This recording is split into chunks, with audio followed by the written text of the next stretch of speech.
Hello guys, only UPSC पे आप लोगों का बहुत बहुत स्वागत है।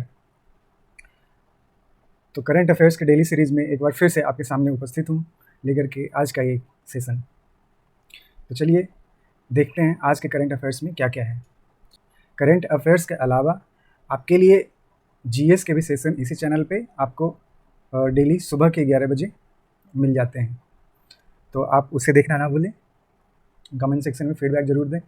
और जो विद्यार्थी हिंदी के लिए बोल रहे हैं, तो जो भी आर्टिकल मैं इंग्लिश में लेता हूँ उसको हिंदी में ही एक्सप्लेन करता हूँ, मैं हिंदी में ही उसकी व्याख्या करता हूँ। तो आपको इतनी इंग्लिश तो आनी चाहिए, इतनी इंग्लिश की टर्मिनोलॉजी तो आनी चाहिए कि आपको आम तौर पे बोलचाल की भाषा में दिक्कत ना हो। अगर आप इतनी भी इंग्लिश अफोर्ड नहीं कर सकते तो यूपीएससी की परीक्षा, यूपीएससी जैसी बड़ी परीक्षाओं में आपको काफ़ी तकलीफ होगी, क्योंकि आपको आमतौर पे जो भी बोलचाल की भाषा में इंग्लिश का प्रयोग जितना होता है उतना तो आपको वैसे भी सीखना चाहिए। खैर, मैं कोशिश करूँगा कि आपको ज़्यादा से ज़्यादा हिंदी के टर्म्स मैं यूज करूँ ताकि आपको सब कुछ आसानी से समझ आए। तो चलिए बढ़ते हैं आज के सेशन की तरफ और 17 और 18 अप्रैल के करंट अफेयर्स के बारे में देखते हैं। तो ये सबसे पहला जो न्यूज़ है वो है काजीरंगा नेशनल पार्क के बारे में। तो आपको पता है दोस्तों, काजीरंगा नेशनल पार्क कहाँ है? तो काजीरंगा नेशनल पार्क आसाम में है। और काजीरंगा नेशनल पार्क सिर्फ नेशनल पार्क ही नहीं है, इसे टाइगर रिजर्व का भी स्टेटस मिला हुआ है। काजीरंगा नेशनल पार्क के साथ साथ टाइगर रिजर्व का भी स्टेटस मिला हुआ है।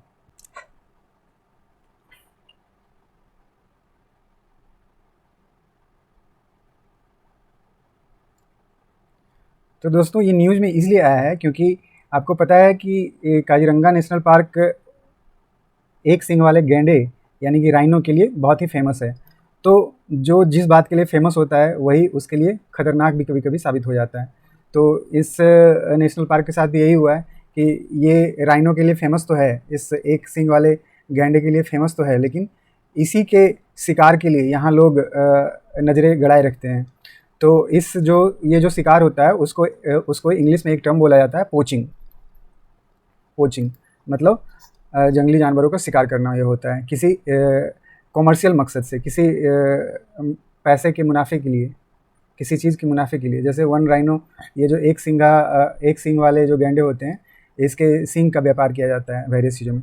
तो इसी को रोकने के लिए यहाँ पे एंटी पोचिंग कैंप लगाए जाते हैं ताकि इस तरह का जितना तस्करी होता है ये सब तस्करी पे रोक लगाया जा सके। लेकिन फिर भी ये जो एंटी पोचिंग कैंप्स हैं वो सभी जगह नहीं लगाए जा पाते हैं, क्योंकि कुछ स्थान ऐसे होते हैं जहाँ मतलब आसानी से जाना आना पॉसिबल नहीं होता है। कुछ मतलब स्थान दुर्गम स्थान होते हैं, तो उन स्थान पे जहाँ पे सिक्योरिटी सुरक्षाकर्मी आ जा नहीं पाते हैं फ्रिक्वेंटली, तो ऐसे स्थान पे खतरा होता है कि ये पोचिंग की एक्टिविटी, शिकार करने की जो प्रक्रिया है उसको अंजाम दिया जाए।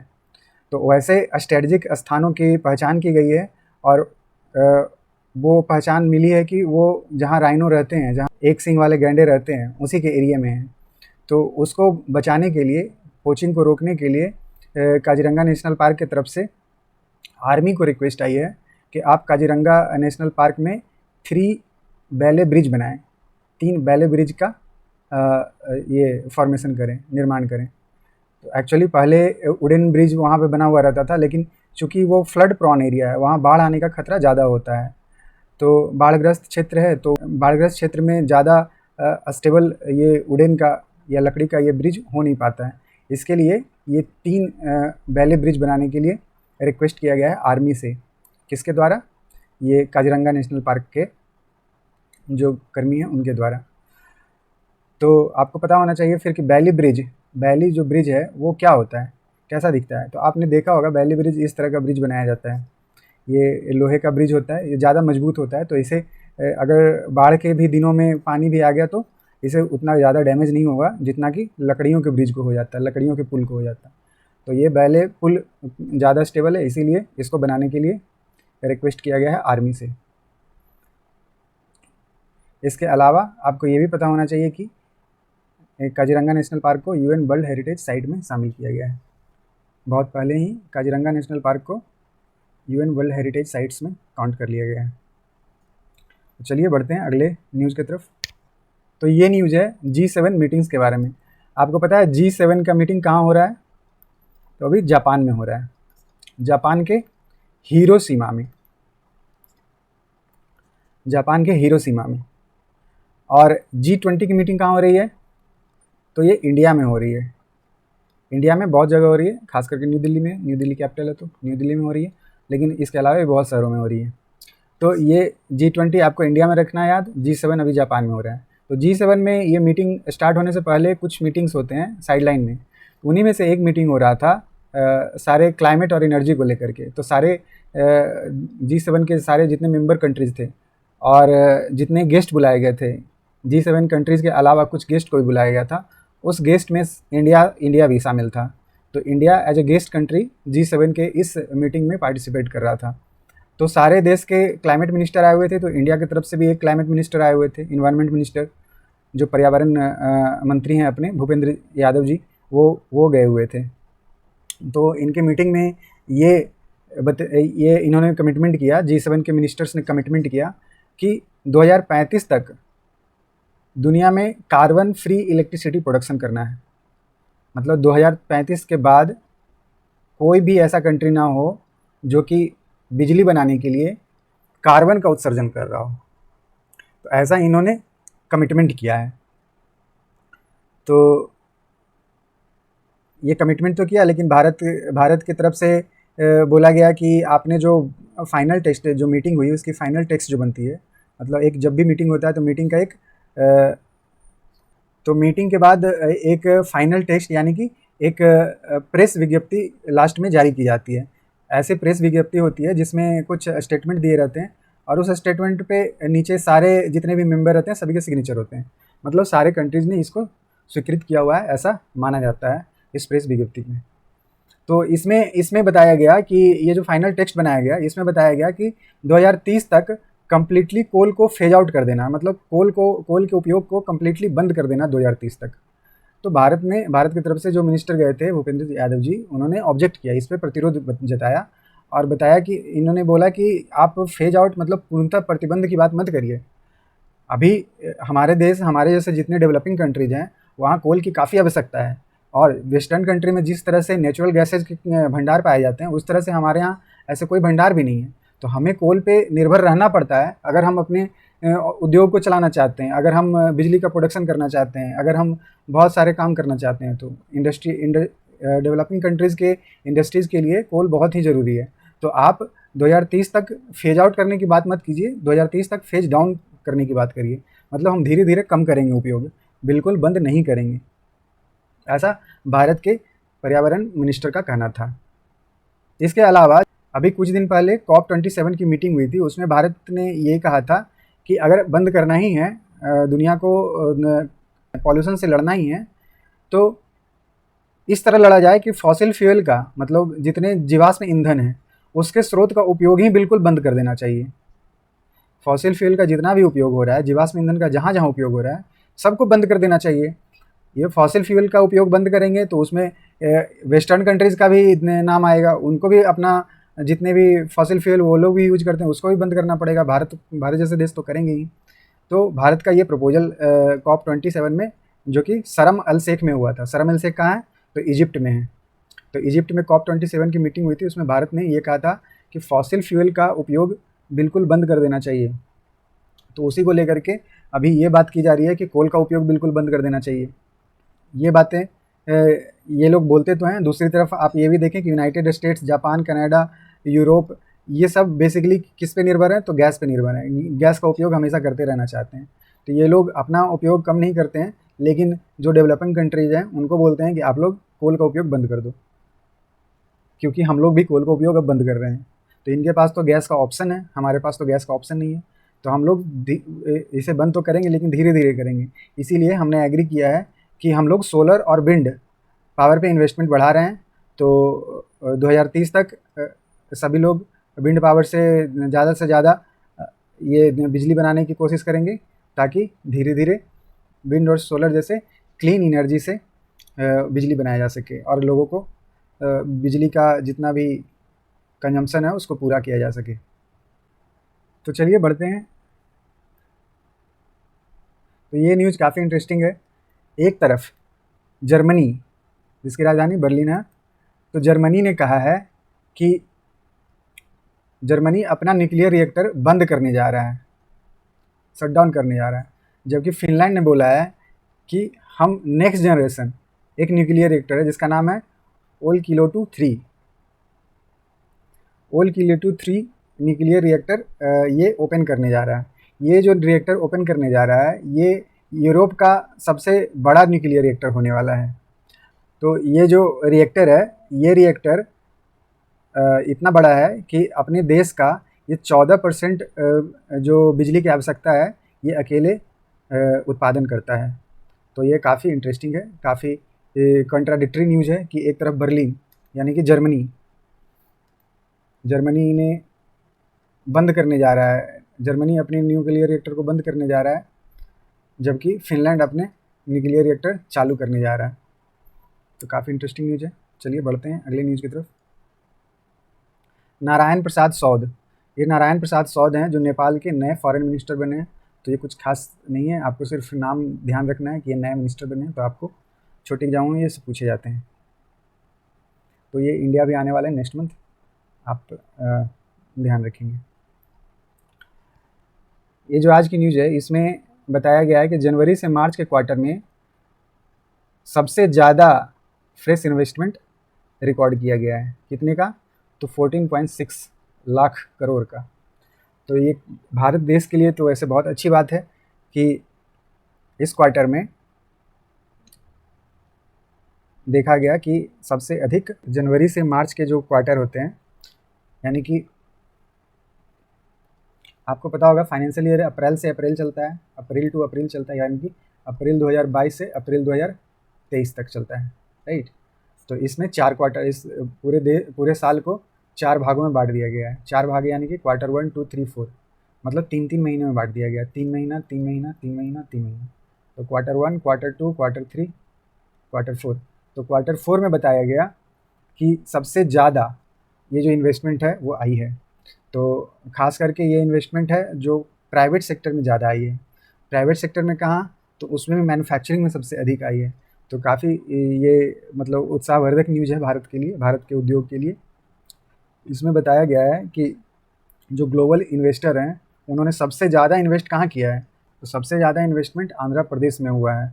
आंध्र प्रदेश टॉप 10 में भारत में नहीं आता था इन्वेस्टमेंट में, लेकिन इसमें इतना ज़्यादा इन्वेस्टमेंट हुआ कि अब टॉप 10 के लिस्ट में, टॉप 10 राज्यों के लिस्ट में आंध्र प्रदेश का भी नाम शामिल हो गया है। इतना अधिक इन्वेस्टमेंट ग्लोबल इन्वेस्टर ने किया है आंध्र प्रदेश में। तो चलिए बढ़ते हैं अगले न्यूज़ की तरफ। ये न्यूज़ है पिंक सिटी के बारे में। पिंक सिटी किसे कहा जाता है? आपको पता होगा, जयपुर को कहा जाता है। जयपुर में कुछ दिनों पहले यानी कि पिछले मंथ में एक न्यूज़ आई थी, वहाँ 19 नए डिस्ट्रिक्ट का क्रिएशन किया गया है। मतलब जितना बड़ा राजस्थान का क्षेत्र है, इतना राजस्थान के क्षेत्र में कुछ डिस्ट्रिक्ट को तोड़ करके 19 नए डिस्ट्रिक्ट बना दिए गए।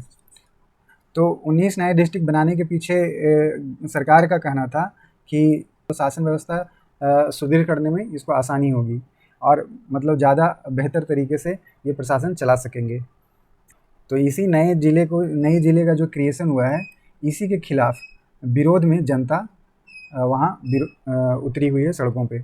तो ये न्यूज़ है, तो आपको ध्यान में रखना चाहिए कि यहाँ 19 नए डिस्ट्रिक्ट का क्रिएशन हुआ है।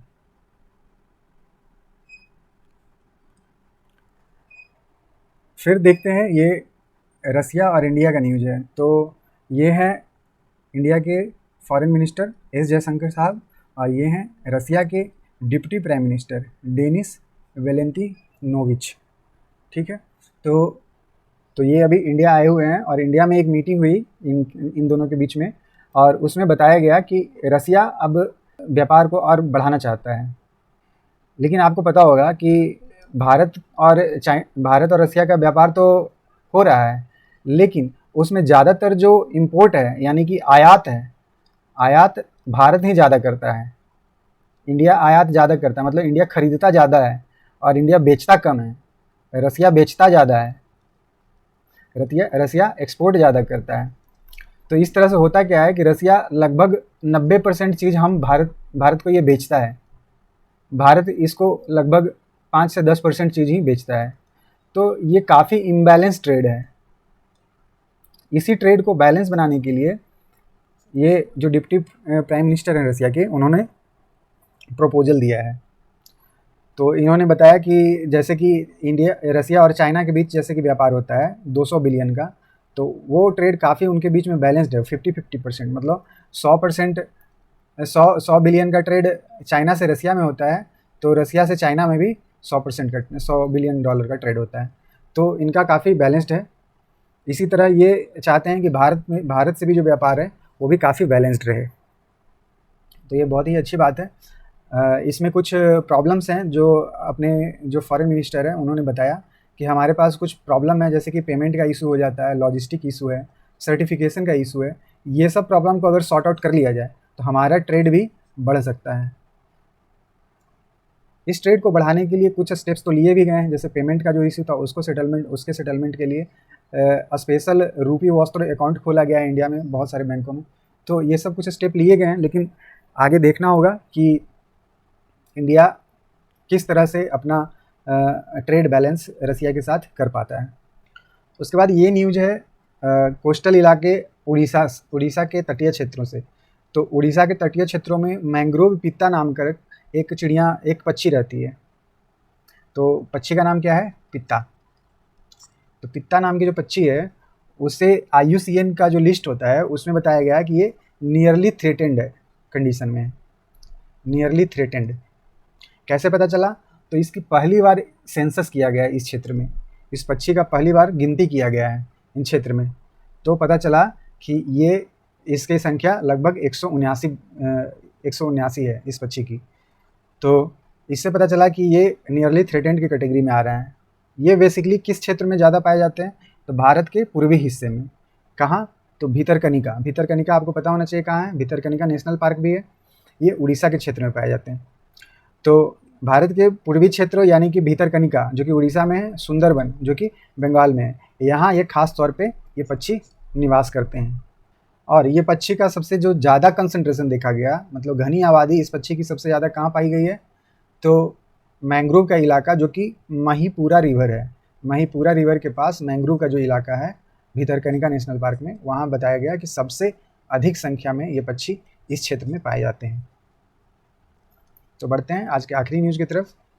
ये है उषा पटनायक। उषा पटनायक को मिला है एक अवार्ड जिसका नाम है मैल्कम आदिसेसिया अवार्ड। तो उषा पटनायक जी एक इकोनॉमिस्ट हैं भारत की, और इनका काफ़ी नाम है इस क्षेत्र में, तो इनको ये अवार्ड दिया गया है। ये जो अवार्ड है मैल्कम आदिसेसिया अवार्ड, ये हर साल मिलता है। तो पिछले साल किसको मिला था? तो पिछले साल 2022 में एक इकोनॉमिस्ट थे भारत के, प्रभात पटनायक। तो पिछली बार भी एक पटनायक को मिला था, इस बार फिर से एक पटनायक को मिला है, तो ये काफ़ी अच्छी बात है। उषा पटनायक, पिछली बार प्रभात पटनायक, तो आपको नाम ध्यान रखना चाहिए। ये अवार्ड जो है वो एनुअली दिया जाता है, साल में एक बार दिया जाता है। ये जो प्रेस्टिजियस अवार्ड है ये वैसे व्यक्तियों को दिया जाता है जो सोशल साइंटिस्ट के रूप में जिन्होंने अच्छा काम किया हुआ है। तो उषा पटनायक जी उन्हीं में से एक हैं, ठीक है। इस अवार्ड में 2 लाख रुपए की एक प्राइज़ दी जाती है, और ये अवार्ड पिछली बार चेन्नई में दिया गया था। तो आपको याद रखना है, आपको ज़्यादा कुछ ध्यान नहीं रखना है ये सब, आपको ध्यान रखना है कि इनका नाम उषा पटनायक है, जिनको अवार्ड मिला है मैक्लोम आदिसेसिया अवार्ड, पिछली बार मिला था प्रभात पटनायक को, ठीक है। किस लिए दिया गया इनको? तो social scientist, as a social scientist इन्होंने आउटस्टैंडिंग वर्क किया था, बहुत अच्छा काम किया था, इसके लिए इन्हें दिया गया। तो उम्मीद करता हूँ ये लेक्चर आपको पसंद आया होगा। तो मिलते हैं अगले लेक्चर में कुछ नए करंट अफेयर्स के साथ। तब तक आप अपना ख्याल रखिए, पढ़ते रहिए, मिलते हैं आपसे जल्दी। धन्यवाद।